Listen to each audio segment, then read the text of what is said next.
Good evening friends, आप सभी का एक बार फिर से स्वागत है। मैं आर के तिवारी आप लोगों के लिए कुछ स्पॉटिंग एरर लेकर के आए हैं, जो कि एग्ज़ाम के अकॉर्डिंग इसमें क्या एरर है उसको फाइंड आउट करते हैं और उसी के अकॉर्डिंग इसको सॉल्व करने की कोशिश करते हैं। देखते हैं कि क्या होता है और क्या क्या नहीं देख सकते हैं।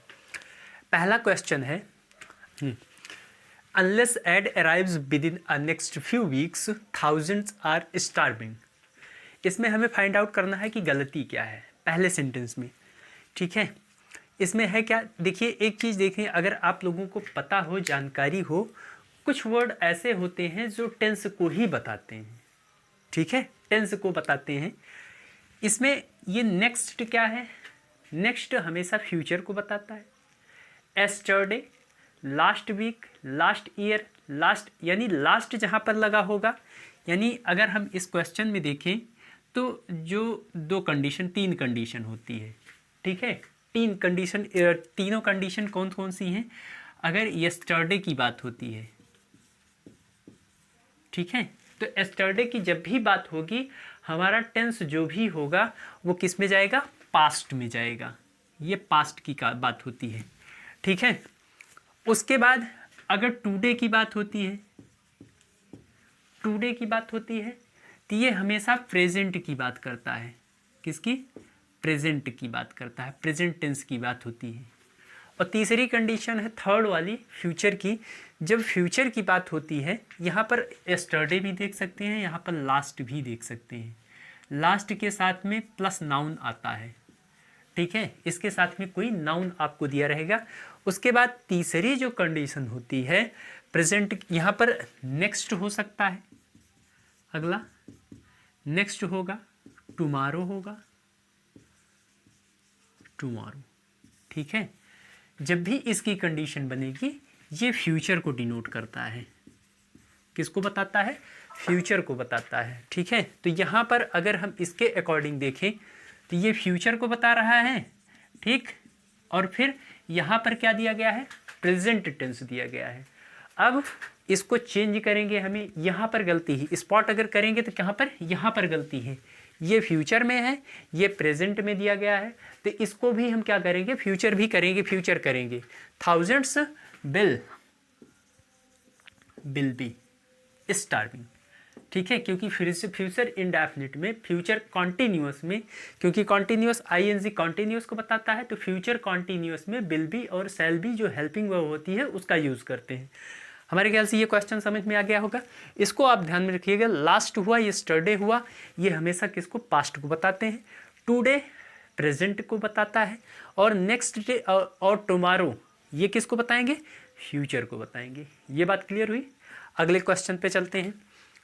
I have been working in the organisation since 3 years। ठीक है, अब यहाँ पर क्या समझना है? एक तो यहाँ पर हैव बीन दिया गया है, हैव बीन तो क्लियर है। कौन सा टेंस बता रहा है? ये टेंस अगर बताएगा तो परफेक्ट को बताएगा। ठीक है, किसको बताएगा? परफेक्ट। और परफेक्ट में कहा, ये देखिए आईएनजी लगा हुआ है, तो परफेक्ट कॉन्टिन्यूस। हैज़ हैव आएगा तो परफेक्ट, और जैसे ही हम आईएनजी को देखते हैं तुरंत क्या आ जाता है? कॉन्टिन्यूअस, यानी परफेक्ट कॉन्टिन्यूअस। अब टेंस के अकॉर्डिंग हैज़ और हैव है तो प्रेजेंट की बात होगी, तो प्रेजेंट परफेक्ट कॉन्टिन्यूअस की बात हो रही है। अब इसमें प्रेजेंट परफेक्ट कॉन्टिन्यूअस की एक कंडीशन होती है। यहाँ पर आपसे क्वेश्चन पूछा जाता है सिंस और फॉर को लेकर के, सिंस और फॉर को लेकर के। अब सिंस कहाँ पर यूज होता है, कहाँ पर फॉर का यूज किया जाता है, इसको देखना है, इसको समझना है। सिंस क्या बताता है? ये पॉइंट ऑफ टाइम को बताता है, पॉइंट ऑफ टाइम। और फॉर किसको बताता है? सिंस पॉइंट ऑफ टाइम को बताता है, और फॉर बताता है period of time, period of time. अब पॉइंट ऑफ टाइम और पीरियड ऑफ टाइम को आइडेंटिफाई कैसे करेंगे, यही हमें समझना है। ठीक है, अब जब भी फॉर की बात होगी, ये एक ड्यूरेशन को बताएगा। ठीक है, किसको बताएगा? ड्यूरेशन को। ठीक है, ये एग्जैक्ट टाइम को बताएगा। इसको एग्जैक्ट, ये एग्जैक्ट क्या है इसको भी देखते हैं। ठीक है, ये ड्यूरेशन बताता है। अब पॉइंट और ड्यूरेशन में अंतर ये है कि जब भी हम, जैसे यहाँ पर 3 दिया गया है, 3 में कोई क्लियर नहीं रहेगा, ये ड्यूरेशन का मतलब एक अवधि होती है। जैसे कहा जाए 2 घंटे, 4 घंटे, 2 दिन, 4 दिन, 2 साल, 10 साल, ये क्या है? ड्यूरेशन है। इसको क्या कहेंगे? ड्यूरेशन। ठीक है, लेकिन पॉइंट का मतलब होता है एग्जैक्ट उसी को बता दो, फिर उसको एक्सप्लेन करने की ज़रूरत, एक्स्ट्रा एक्सप्लेन करने की, यानी सफिशियंट मीनिंग को लेकर के अपने सफिशियंट हो। जैसे हम मंडे कह देते हैं, ठीक है, मंडे के बाद 3 ईयर्स की जगह हम कह दें 1972 या 2020, यानी 2020 की बात होती है, या 90 आपका जन्म पूछते हैं, आपका जन्म कब हुआ, तो जन्म का मतलब एग्जैक्ट टाइम पूछा जा रहा है आपसे, पॉइंट ऑफ टाइम, यानी आप बताते हैं कि हमारा जो जन्म हुआ है 1995 में हुआ है, 2000 में हुआ है, यानी हम अपने डेट ऑफ बर्थ को बताते हैं, तो वो क्या होता है? पॉइंट होता है एकदम। ठीक है, ऐसे दिन की बात होती है तो संडे, मंडे, ट्यूसडे होता है।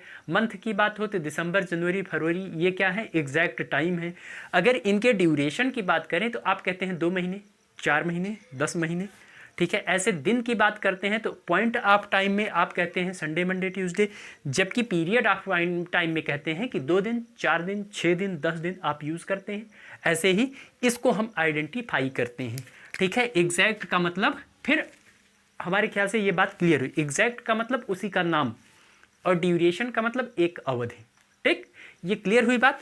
अब इसके अकॉर्डिंग ये क्या बता रहा है?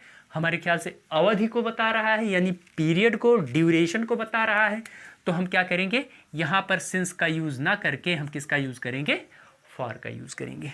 नेक्स्ट क्वेश्चन पे आते हैं। Neither of the 2 candidates have paid his subscription, यानी नाइदर क्या बताएगा? नेगेटिव को बताता है। क्लियर? नाइदर ऑफ द 2, और 2 के लिए, नाइदर का यूज 2 के लिए। ठीक है, अब इसी का जो पॉजिटिव है, ये तो नेगेटिव हो गया, इसी का पॉजिटिव होता है आइदर, आइदर नाइदर।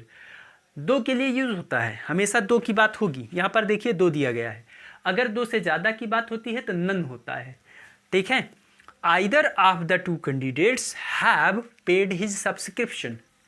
अब हैव पेड दिया गया है, एक कंडीशन इसके साथ में होती है। कंडीशन क्या है? इस पे देखते हैं। इसका एक ये है कि जब भी ये neither, each, every, either, neither, क्या करेगा? ईच, एवरी, आइदर, नाइदर और नन, इन सब का यूज जब भी हम करते हैं, इन सब का यूज जब भी करते हैं, एक कंडीशन होती है। ये ईच का मतलब होता है ईच, एवरी, आइदर, नाइदर, हमेशा कई में से एक की बात करेगा। नाउन जो होगा वो क्या होगा? जितने भी होंगे उनमें से एक।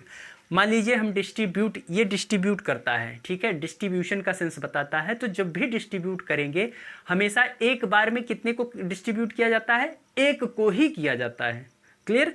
जब एक के ही बारे में बताता है तो ये क्या करता है? अपने साथ में, अब एक के बाद इनके साथ में जो नाउन आएगा, नाउन, ठीक है, क्योंकि ये कई में से एक की बात करता है तो ये कई का मतलब होता है नाउन हमारा प्लूरल। नाउन कैसा हो जाएगा? प्लूरल हो जाएगा।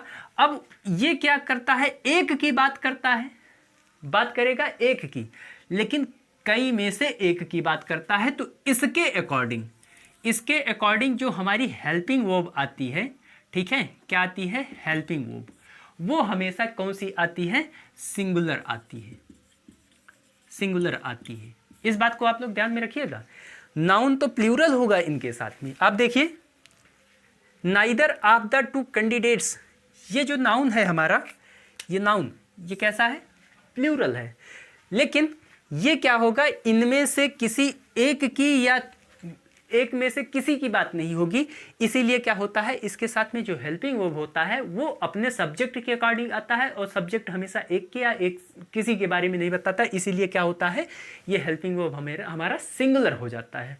ठीक, ये बात हमारे ख्याल से आपको क्लियर हो गई होगी। इन सब के साथ में इसकी कंडीशन है। ठीक है, उसके बाद है a well balanced diet is essential for good health. इसको आप लोग देखिए, इस क्वेश्चन को, वेल बैलेंस्ड ये पास्ट हो गया, इसके अकॉर्डिंग कोई मतलब लेना देना नहीं। डाइट, अच्छा ये डाइट हमारा नाउन है, क्या है, नाउन है। ये है हमारी क्या है, वो की थर्ड फॉर्म यूज हो रही है। कौन सी, थर्ड फॉर्म यूज हो रही है, और ये एडजेक्टिव का काम कर रही है। किसका काम कर रही है, एडजेक्टिव का काम कर रही है। तो डाइट क्या है, नाउन है, बैलेंस्ड क्या है, ये हमारा एडजेक्टिव है। अब एडजेक्टिव की जो विशेषता बता रहा है ये क्या है, अब वेल है, ये एडवर्ब है, ठीक है। वेल बैलेंस्ड, विधिवत, सही तरीके से, ढंग से, वेल का मतलब विधिवत, सही तरीके से, बैलेंस्ड डाइट, ठीक है। बैलेंस्ड एडजेक्टिव का काम किया, डाइट हमारा नाउन है। ये क्या है, ए है डिटरमिनर, क्या है, डिटरमिनर है। इसको अगर हम देखें तो डिटरमिनर है, डिटरमिनर जो डिटरमाइन करता है। अगर हम इसको अलग करते हैं तो ये क्या है, ये हमारा एडजेक्टिव हुआ, एडवर्ब हुआ, ये डिटरमिनर्स हुई, ठीक है, जिसको हम आर्टिकल कहते हैं। आर्टिकल ए और an, indefinite, the definite article, ठीक। ये बात हमारे ख्याल से अब क्लियर हुई। तो डाइट, ये डाइट हमारा मटेरियल नाउन है, और मटेरियल को कभी प्लूरल नहीं बनाया जाता, तो इसके अकॉर्डिंग ये भी सही है। इसेंशियल फॉर गुड हेल्थ, ये भी सही है। तो इस अकॉर्डिंग देखें तो ये हमारा सेंटेंस क्या है, करेक्ट है, ठीक है। आगे चलते हैं। My uncle forced my friend and I to step back, ठीक है, क्या है, my uncle forced my friend and I to step back. अब यहाँ पर देखिए एक कंडीशन होती है, ये तो पास्ट का है, इसमें कोई दिक्कत नहीं। अब ये तो है नहीं कि इसके अलावा कुछ और है, ठीक है। स्टेप बैक का मतलब ठहरने की बात हो रही है। अब यहाँ पर एक कंडीशन होती है, जब भी वर्ब का यूज़ होता है, वर्ब के बाद जो भी आएगा हमारे सामने, जो भी ऑब्जेक्ट आएगा, यानी वर्ब के बाद अगर हम ध्यान से एक चीज़ यहाँ पर देखें,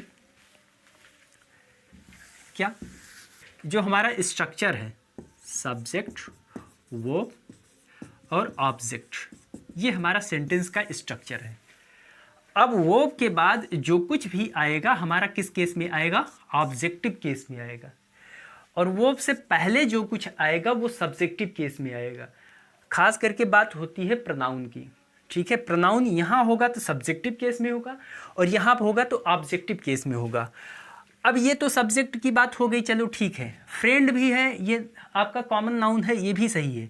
लेकिन ये जो है आपका आई किस केस में है, ये सब्जेक्टिव केस में है, और कंडीशन ये कह रही है कि वर्ब के बाद में आने वाला जो भी प्रोनाउन होगा, नाउन या प्रोनाउन, ठीक है, ये किस केस में होगा, ऑब्जेक्टिव केस में होगा। तो इसका ऑब्जेक्ट क्या होगा, आई का ऑब्जेक्ट पता होना चाहिए, आई का ऑब्जेक्ट मी होता है। ऑब्जेक्टिव केस अगर हम देखें तो आई का ऑब्जेक्टिव केस मी होता है, इसलिए आई को काट करके हम क्या कर देंगे, मी कर देंगे। अगला क्वेश्चन देखते हैं। We had scarcely reached the place then it started to rain heavily, ठीक है। इस क्वेश्चन को देखो, अक्सर ये क्वेश्चन पूछे जाते हैं, हर एग्जाम में लगभग ये क्वेश्चन जरूर पूछा जाता है, ठीक है। और इसको कुछ समझना नहीं, यहाँ पर आपको किसी चीज़ से कोई मतलब नहीं है, सिर्फ आपको थोड़ी सी जानकारी हो, ठीक है, उसके अकॉर्डिंग आपको समझ में आ जाएगा कि क्या होता है, ठीक है। इसको देखिए, जहाँ भी आपको स्कार्सली लिखा हो या हार्डली, स्कार्सली या हार्डली, इनके साथ में हमेशा जो इसका पेयर बनता है, स्कार्सली हार्डली के साथ व्हेन का यूज़ किया जाता है। स्कार्सली और हार्डली के साथ किसका यूज़ किया जाता है, व्हेन का यूज़ किया जाता है, ठीक है। नो सूनर, नो सूनर, ये दो पूछे जाते हैं। नो सूनर के साथ में दैन का यूज़ होता है। आपको बस इतना देख लेना है, ये आपको पता हो, स्कार्सली है तो यहाँ पर क्या लिखा हुआ है, देन आ रहा है या आपका व्हेन आ रहा है। अगर स्कार्सली हार्डली है तो व्हेन का यूज़ कर देंगे। आपको यहाँ पर वोकैब से कोई मतलब नहीं, कोई लेना देना नहीं, ठीक है, सिर्फ आपको समझने की ज़रूरत है। तो यहाँ पर देन की जगह हम क्या कर देंगे, व्हेन कर देंगे, बस हमारा सेंटेंस करेक्ट हो गया, ठीक है। यहाँ पर और कुछ नहीं देखना है। उसके बाद है the company have thousands of customer happy with its service.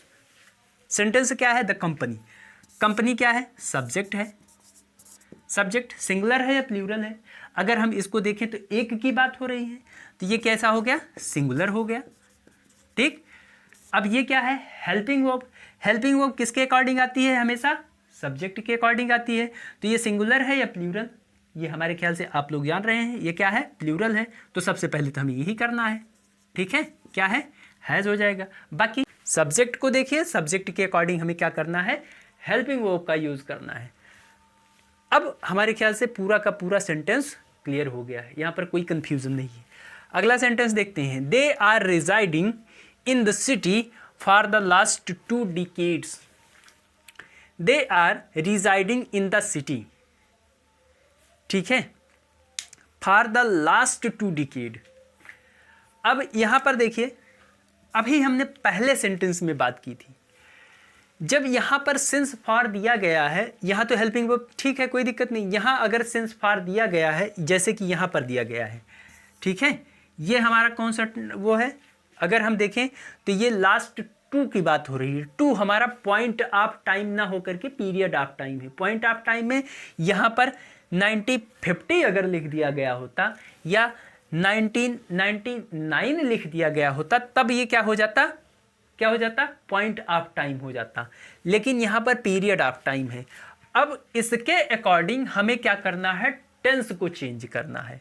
ये कौन सा, अभी हमने बताया था कि ये टेंस होता है एक तो परफेक्ट, ठीक है, परफेक्ट होता है, लेकिन परफेक्ट में भी कॉन्टिन्यूअस होता है, क्योंकि आईएनजी लगा है, ठीक है, क्या है, कॉन्टिन्यूअस, ये कॉन्टिन्यूअस है। अब ये प्रेजेंट की बात हो रही है, तो प्रेजेंट परफेक्ट कॉन्टिन्यूअस हो गया। कौन सा टेंस हो गया, प्रेजेंट परफेक्ट कॉन्टिन्यूअस। अब प्रेजेंट परफेक्ट कॉन्टिन्यूअस के अकॉर्डिंग जो हमारी हेल्पिंग वर्ब आएगी वही आएगी, और इसकी हेल्पिंग वर्ब 2 ही है, ठीक है, कौन सी है, हैज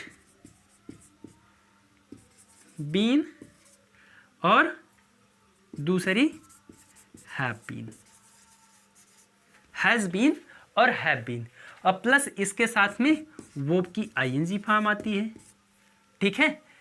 तो हैज बीन हैव बीन की बात होती है, जब हैज बीन किसके साथ में, सिंगुलर की बात होगी तो हैज बीन, प्लूरल की बात होगी तो हैव बीन। तो इसके अकॉर्डिंग देखें तो ये क्या है, सब्जेक्ट के अकॉर्डिंग हेल्पिंग वर्ब यूज होती है। तो सब्जेक्ट तो हमारा कैसा हो गया, प्लूरल हो गया। प्लूरल के अकॉर्डिंग ये तो जो टेंस दिया गया था आपको कंफ्यूज करने के लिए दे के अकॉर्डिंग आ रहा है, ठीक है। लेकिन अब हम, चूंकि हमारा जो कंफ्यूजन है इसके अकॉर्डिंग है, तो हम क्या करेंगे, हमारा जो सब्जेक्ट है वो प्लूरल है, तो प्लूरल के अकॉर्डिंग, ये आप लोगों की जानकारी के लिए लिख दे रहा हूं, ये क्या है, सिंगुलर के साथ में, ठीक है, ये है प्लूरल के साथ। तो अब ये प्लूरल है, तो प्लूरल के अकॉर्डिंग हमारा क्या यूज हो जाएगा, have been, have been. They have been residing in the city for the last 2 decades. Clear. उसके बाद है, our new television set come with a 90 days warranty on all electric components. ठीक, इसमें क्या है कंफ्यूजन, अगर हम देखें आवर न्यू टेलीविजन सेट, जब सेट की बात होती है तो हमेशा जब भी हमारा वर्ब आता है इसके अकॉर्डिंग, और सेट हमेशा क्या किसको बताता है, सिंगुलर को बताता है, ठीक है। अगर सिंगुलर में सेट की बात होती है, यहाँ पर कोई और तो नहीं, यहाँ पर आवर न्यू सेट है, एक की बात हो रही है। अगर यहाँ पर सेट्स कर दिया गया होता, क्या कर दिया गया होता, सेट्स, तो ये क्या हो जाता, ये सिंगुलर की जगह प्लूरल हो जाता, ठीक है। और प्लूरल हो जाता तो ये जो कम है, कम क्या हो जाता, सही हो जाता। लेकिन क्या दिया गया है, सेट दिया गया है, और सेट होने की वजह से ये हमारा क्या हो गया, सिंगुलर, ठीक है। जब सिंगुलर हो गया तो इसको हम वर्ब को अब सिंगुलर बनाएंगे, और वर्ब को सिंगुलर बनाने के लिए क्या कंडीशन होती है, वर्ब प्लस यस या ईएस, ये क्या होते हैं, ये हमेशा सिंगुलर का काम करते हैं। किसका काम करते हैं, सिंगुलर का। वर्ब की जो फर्स्ट फॉर्म होती है ये क्या होती है, प्लूरल। यानी जो वर्ब है अपने मूल रूप में बेसिक फॉर्म में वो प्लूरल होता है, उसमें यस या ईएस लगा करके क्या करते हैं, सिंगुलर बनाते हैं। ठीक है, तो इसके अकॉर्डिंग अगर ये सिंगुलर है तो इसको क्या करेंगे सिंगुलर बनाने के लिए, यस या ईएस का, तो ई पहले से लगा हुआ है, एस ऐड कर देंगे। हमारे ख्याल से ये बात आपको समझ में आ गई होगी। ठीक है, और नाउन को सिंगुलर या प्लूरल बनाने के लिए हम करते क्या हैं, प्रॉपर नाउन का सिंगुलर प्लूरल बनता नहीं है। ठीक है, बनेगा तो कॉमन का बनता है, तो नाउन प्लस यस या ईएस लगेगा तो ये क्या हो जाएगा, प्लूरल। एकदम उल्टा होता है, आप लोग ध्यान में रखिएगा। और नाउन ऐसे बिना यस या ईएस के क्या होता है, सिंगुलर होता है। क्या होता है, सिंगुलर। आप लोग लिखते हैं क्या, बॉय। ठीक, बॉय हुआ तो सिंगुलर, और एस या ईएस लग गया तो प्लूरल। जबकि वर्ब के केस में जस्ट इसका उल्टा, यस या ईएस लगा तो सिंगुलर, यस या ईएस लगा तो प्लूरल। कौन, नाउन। वर्ब यस या ईएस लगा तो सिंगुलर। ठीक, ये बात आपको समझ में आ गई होगी। अब आप लोग इसको ध्यान से देखिए, समझिए, और ये एग्ज़ाम ओरिएंटेड क्वेश्चन है। ठीक है, आप लोग इसको ध्यान से देखिए, समझिए, इसके बाद फिर कल मिलते हैं। तब तक के लिए धन्यवाद, नमस्कार, गुड नाइट।